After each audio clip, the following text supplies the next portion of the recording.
right, diving right in, folks. Ready for another deep dive? This one, we're tackling business English. Yeah. Specifically, those sales strategies and vocabulary that can make or break a deal, Right. those high-stakes meetings. We're going to help you navigate them. They use this really cool dialogue-driven approach, like Oh. dropping us right smack into a sales meeting. You learn the vocab and the fluency all in action. You know what I mean?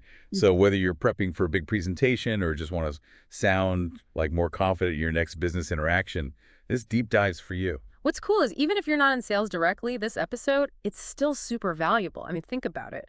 Persuasion, communication, those are essential skills in almost every field, right? For sure. So they kick things off with a vocabulary preview, highlighting some key terms. First up, drive sales. You might think, well, duh, isn't that the whole point of sales? But it's actually more nuanced than that. It really gets at what it takes to succeed in a competitive market, you know? Driving sales, it means you're not just like passively taking orders, you're actively pursuing growth, Yeah. pushing those numbers higher. Think of it like hitting the gas pedal on your sales strategy. Okay, so you've got to be proactive. Really go after those sales. Yeah. Next term, promotion, which can be tricky, right? Yeah. It has two main meanings. We all think of getting that job promotion. But here, they're talking about sales promotion. Right, all about those marketing tactics businesses use to entice customers, boost those sales figures. Thing like buy one, get one free offers or those flash sales that create like a sense of urgency. So those are great examples. Makes you realize sales promotions, they're everywhere. But now, let's actually eavesdrop on a sales meeting in action. The video sets up this scene. A team's brainstorming ways to, you guessed it, drive sales, improve their company's performance. And right off the bat, we meet the boss. And, well, he's not exactly winning any World's Best Manager awards. He's impatient, dismissive, creates this really tense atmosphere, probably makes everyone want to, like, crawl under the table. Yeah, not exactly the kind of leader who inspires creativity and innovation, right? So anyway, one team member, Roger, he suggests lowering prices to match their competitors. It sounds pretty reasonable. It does, yeah, especially in a tough market. But his idea gets shot down immediately, deemed not creative, which I think raises an interesting question. How do businesses balance staying competitive with the desire to stand out? Oh, You know. ooh, I like that. It's not always about being the cheapest, is it? Right. So then another team member, Natalie, steps in, proposes something different, a promotion, like a 2-for-1 offer. You think maybe the boss will be receptive. Nope. Same dismissive attitude. Calls it a tired old trick. Basically shuts her down. But then, plot twist.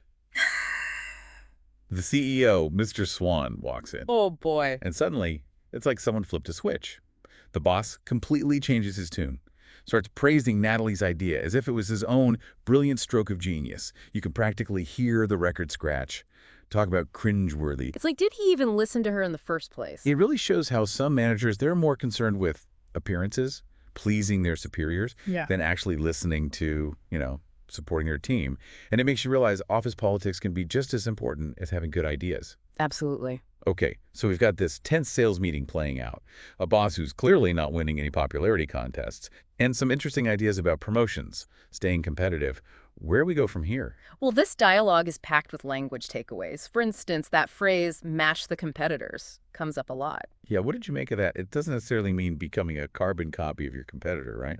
Right. It's more about, like, understanding the landscape, knowing what your rivals are offering, and figuring out how to position yourself strategically. It might mean matching prices on certain products, but it could also involve offering something unique that your competitors don't. And the video actually gives a great example. They ask, do you think we can match our competitors' prices and still keep our quality high? It's all about finding that sweet spot, staying competitive without compromising what makes you special. Exactly. Being aware of the market, but playing to your strengths. So let's move on to another phrase that caught my ear. They use in the market a lot. And I realized it's not just about going to the grocery store, right? Yeah, it's got a more specific meaning in business, doesn't it? It's about understanding the industry you're operating in, the players, the trends. You got to know what's happening in the market to make informed decisions. They had this funny example. EnglishPod is the best language pod in the market. So they're not talking about a physical marketplace. They're talking about like the landscape of language learning podcasts. It's a way to compare yourself to others in your field. That's a great way to put it. And it reminds me of another point we should discuss. This video, it highlights the importance of good management, or in this case, bad management. That boss's behavior was pretty appalling. Makes you realize even the best ideas can get lost in a toxic work environment. Definitely.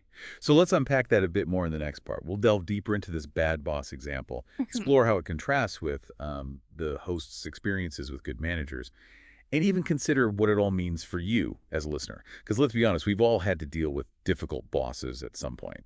Absolutely. And sometimes understanding the dynamics at play can be just as valuable as mastering the vocabulary. Stay tuned for part 2, where we get into all that and more. Welcome back. Hope you're ready for more insights into, business English and the art of navigating those tricky workplace situations. Last time we left off with that sales meeting gone wrong. A boss who, he seemed to prioritize ego over actually leading effectively. And we had those thought-provoking ideas about staying competitive in a crowded market. It got me thinking about how we can actually apply these language lessons to real-world challenges, Yulin.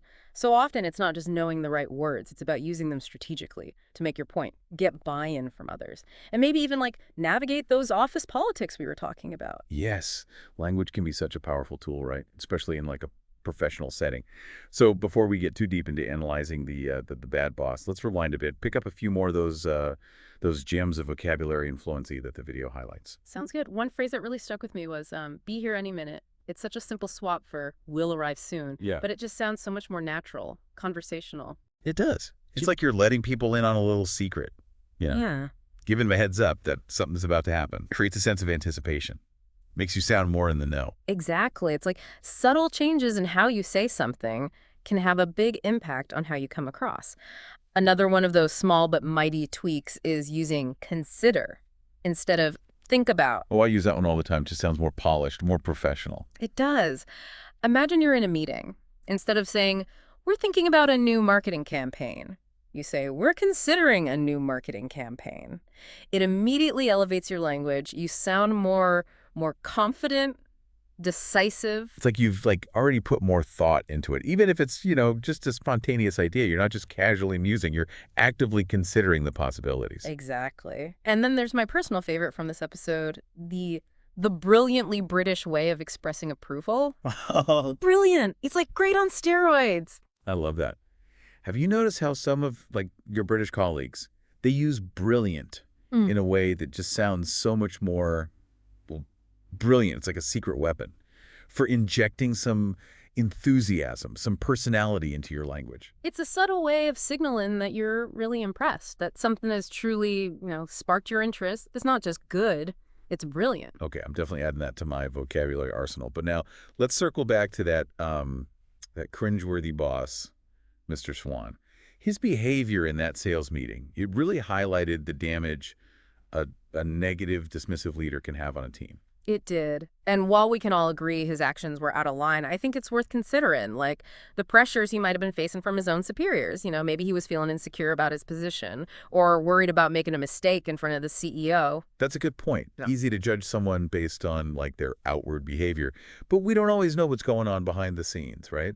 Maybe he was just a terrible manager, or maybe he was caught in a toxic cycle of pressure and fear. Exactly. And this highlights how important it is to create a workplace culture where people feel safe to speak up, share their ideas, make mistakes without, fear of being ridiculed or punished. Yeah. If Mr. Swan had felt more secure, maybe he would have been more open to Roger and Natalie's suggestions. Absolutely. And the video's hosts, they actually contrast Mr. Swan's behavior with their own experiences with good bosses. Yeah. Who created a totally different atmosphere, right? They talk about leaders who were encouraging, supportive, genuinely invested in their team's success. It makes you realize good management, it's about so much more than just barking orders or delegating tasks. It's about creating a sense of trust and respect, fostering open communication, recognizing the unique talents and contributions of each team member. It's about empowering people to do their best work, not tearing them down or making them feel small. So what are some of the things these good bosses did that stood out to you? One host talked about their first boss who, made a point of learning everyone's names, getting to know them on a personal level. Seems like such a small thing, but it makes a huge difference in creating that sense of belonging, of connection within a team. It sends that message. You're valued as an individual, not just, a cog in the machine. Another host mentioned a manager who was always willing to listen to their ideas, offer constructive feedback, even if the ideas weren't perfect. That kind of open communication, it's so crucial for creativity and innovation. It makes you feel like you can take risks, try new things without that fear of failure, because even if something doesn't work out, you've still got the support of your leader. Absolutely. And it creates that culture of, continuous learning and improvement where everyone feels empowered to contribute their best ideas, to push the boundaries. So we've covered a lot of ground here, I think, from analyzing a specific sales meeting dialogue to exploring these broader themes of good and bad management and the power of language, to shape those workplace dynamics. But before we wrap up part two, I want to turn the conversation back to you, the listener. Yes, we talked a lot about the challenges of dealing with a difficult boss like Mr. Swan, but now I'm curious, what about your experiences? Have you ever had a boss who made you feel like truly inspired and supported? What did they do that made such a positive impact? And on the flip side, have you ever been in that situation where you had like a brilliant idea, but your boss was totally unreceptive? How did you handle that? Did you speak up or did you just, let it go? It's important to remember, even when faced with negativity, discouragement, we always have choices about how we respond. We can choose to be assertive, advocate for our ideas, or we can choose to stay silent, let someone else take the lead. And sometimes the best choice might be finding a different environment altogether, one that's more supportive of your growth and creativity. But that's a conversation for another time. For now, let's take a moment to reflect on our own experiences and consider what kind of leaders we aspire to be. Because at the end of the day, it's not just about business English. It's about building positive and productive relationships in all aspects of our lives. Stay tuned for part three, where we'll synthesize everything we've learned and leave you with some final thought-provoking questions to ponder. Back for the final part of our Business English Deep Dive. We really got into the nitty-gritty of sales strategies, didn't we? You've learned some handy vocab, analyzed that rather awkward sales meeting, and even explored what makes a good or, well, not so good manager. We did go beyond just skimming the surface, huh? Kind of wild how much we can learn from, just picking apart a YouTube video. It really is. Yeah. And I think it's great how we've, tied it back to your experiences as a listener. Because, come on, who hasn't met a Mr. Swan in their career? Yeah. But we also saw how language can be a real tool in those tricky situations. What's really hitting me is, even though this video is about business English specifically, the stuff we've talked about, it applies way beyond just, the corporate world. Oh, totally. Think about it. Persuasion, communication, building relationships, those skills, they're valuable everywhere, right? Doesn't matter if you're negotiating a raise, pitching a creative project, or even just trying to convince your friend to try that new taco place.